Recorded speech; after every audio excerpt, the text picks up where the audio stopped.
पास दाम नहीं है कुछ। नाव चलाने वाले ने कहा कोई बात नहीं, मैं आजकल दाम नहीं लेता, आजकल मैं ऐसे ही पार कर देता हूँ और जब तुम्हारे पास होंगे तब दे देना। बोले ठीक है। बोले देख ले भाई मेरे पास कोई दाम नहीं है। नाव चलाने वाला कहने लगा नहीं नहीं, कोई दाम की जरूरत नहीं है। नाव में बिठाया सुदामा जी को। बोलो समुद्र पार लेकर के जा रहे हैं, समुद्र पार करके लेकर के जा रहे हैं। अभी भगवान मन ही मन, ये नाव चलाने वाला कोई और नहीं है, बोलो ये स्वयं द्वारिकाधीश उस नाविक का रूप बना करके आए हैं और मन ही मन कह रहे हैं सुदामा, जब त्रेता युग में मैं राम बन करके आया था और तू केवट बना था, तूने मुझे नाव पार कराई थी, आज मैं भी तुझे इस नाव में बिठा करके पार करा रहा हूं, क्योंकि भगवान कभी किसी का ऋण नहीं भूलते, सबका ऋण चुकाते हैं। जिसने जो किया है, आपने ये कथा की कराई है, ये एक ऐसा ऋण भगवान के सिर चढ़ गया कि भगवान को इस ऋण को समय समय पर तुझे और तेरे परिवार को वो बहुत कृपा बरसाएगा और तेरे परिवार के ऊपर अनंत कृपा बरसेगी। हाँ, क्योंकि किसी का ऋण भगवान रखते नहीं है, वो उसके निमित्त जिसने जो खर्च किया है वो उसका 10,000 गुना वापस लौटा देते हैं। नमो नारायण बोलना पड़ेगा। नाव में बिठा करके पार कर दिया सुदामा जी को, और ये नाव चलाने वाले ने देखा कि भाई वो सुदामा जी उतर गए, कुछ 2, 4, 10, 20 कदम आगे चल गए, इधर नाव चलाने वाला नाव सहित कहीं गायब हो गया।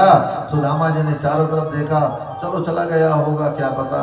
हाँ, और आगे बढ़े तो जैसे द्वार पर पहुंचे तब तक भगवान द्वारिकाधीश अपनी समस्त रानियों के सहित सिंहासन के पर बैठे हैं और हास परिहास कर रहे हैं। इधर दरवाजे पर हमारे सुदामा जी पहुंच गए और देखो जैसे द्वार पर पहुंचे तो द्वारपालों ने बड़ा आदर किया, आदर से बिठाया और बड़े सम्मान पूर्वक बिठा करके एक द्वारपाल अंदर गया, द्वारिकाधीश से कहा प्रभु द्वार पर एक ब्राह्मण आया है जैसे ही सुना। द्वारिकाधीश ने कहा द्वारपाल से, क्यों भाई? मेरे द्वार पर ब्राह्मण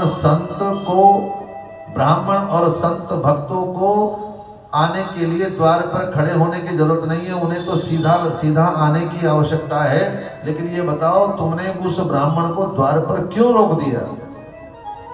द्वारपाल ने कहा प्रभु वो दुर्बल सा ब्राह्मण है और वो फटे हाल है, आपको अपना मित्र बताता है।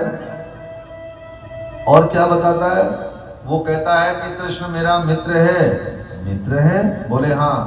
और क्या बताया उसने? नाम क्या बताया? उसने अपना नाम बताया सुदामा।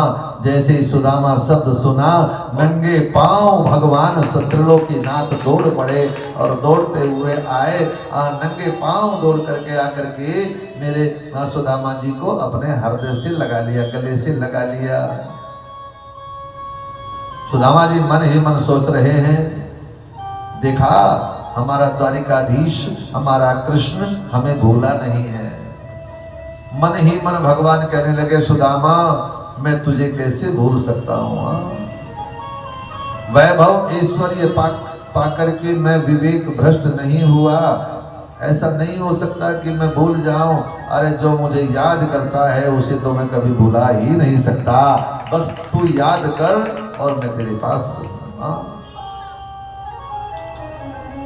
अंदर लेकर के गए, सिंहासन पर बिठाया और सिंहासन पर बिठा करके भगवान ने सुदामा जी के चरण धोने के लिए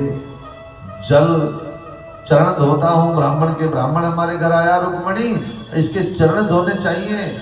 चरण धोने के लिए जब तक रुक्मणी जी जल लेने के लिए गई तब तक मेरे प्रभु के आंखों से इतनी अश्रुधारा बही कि पानी परात को हाथ छुयो नहीं, नैनन के जल सो पग धोए। न आंखों से इतना पानी बहा कि वो अपने आंखों के आंसुओं से ही ब्राह्मण के चरण धो रहे हैं। भगवान बताओ यहाँ भगवान बड़ा है कि भक्त बड़ा है? बोलो यहाँ भगवान बड़ा है कि भक्त बड़ा है? अरे भक्त भक्त अगर रोज भगवान को नहलाता है, रोज चरण चरण सेवा करता है, तो वो दिन दूर नहीं जिस दिन भगवान भी अपने भक्तों के चरणों को ही धोता है। आज सुदामा जी के चरण भगवान द्वारिकाधीश के हाथ में हैं, और देखो आज भगवान चरण धो रहे हैं। मन ही मन ये सोच रहे हैं, हे सुदामा, जब मैं राम बन करके आया था, तू केवट बना था, मैंने तुझे मना भी किया था, फिर भी तूने मेरे चरणों को धोया, धो करके पिया था। आज वही तेरे चरण मैं अपने हाथ से धो करके उस ऋण से मुक्त होना चाहता हूँ। और भगवान ने उनके चरण धो करके संकल्प किया। जब केवट चरण धो रहा था तो राम ने मन ही मन उसी समय संकल्प लिया था कि अगले जन्म में मैं सुदामा तुझे बनाऊंगा और तेरे चरण धोऊंगा। आज भगवान चरण धो रहे हैं। सुदामा जी के पैरों में कांटे चुभे थे। रुक्मणी जी सुई लेने के लिए गई, देर हो गई सुई ढूंढते हुए। भगवान ने अपना मुंह लगाया सुदामा के पैरों में और दांतों के द्वारा सुदामा के पैरों में चुभे हुए कांटे निकाल रहे हैं।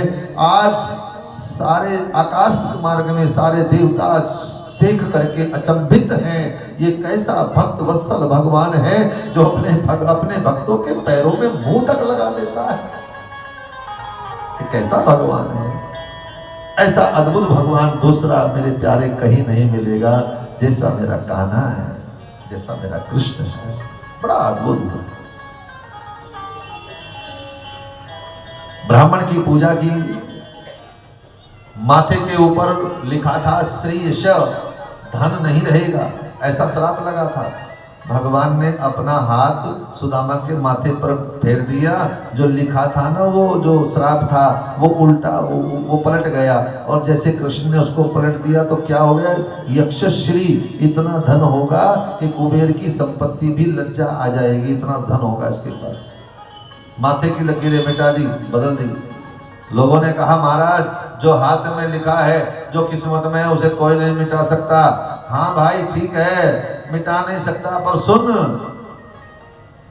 तुलसी रेखा कर्म की मिटा सके न कोई, और मिटे तो अचरज नाही, हरि कृपा जब हो। बोलो हरि कृपा जब हो। तेरी किस्मत को कोई मिटा नहीं सकता, सच बात है, पर तेरी किस्मत में लिखा मिट सकता है अगर हरि की कृपा हो जाए। और हरि की कृपा कब मिलेगी? जब तू उसका हो जाएगा और वो तेरा हो जाएगा। फिर तुझे चिंता की कोई जरूरत नहीं है। चाहा गई चिंता मिटी, मनवा बेपरवाह, जिसको कछु न चाहिए वही सच्चा शहंशाह। सच्चा शहंशाह। भगवान द्वारिकाधीश ने कहा, सुदामा मेरे मित्र, क्या कभी तुझे मेरी याद नहीं आई क्या?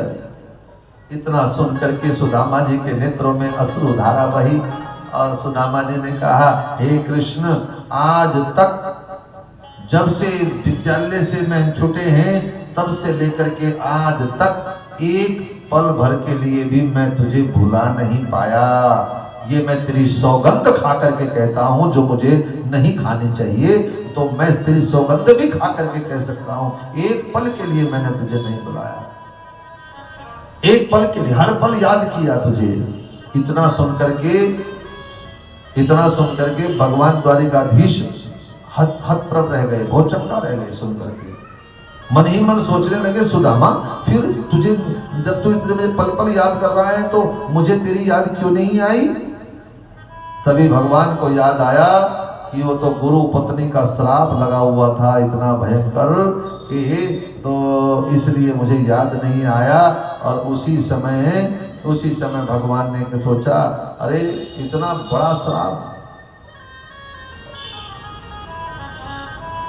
इसलिए मेरे भाई बहनों एक बात तो सुनो, अगर ईश्वर तुम्हें ऐश्वर्य देता है तो संभाला नहीं जाएगा।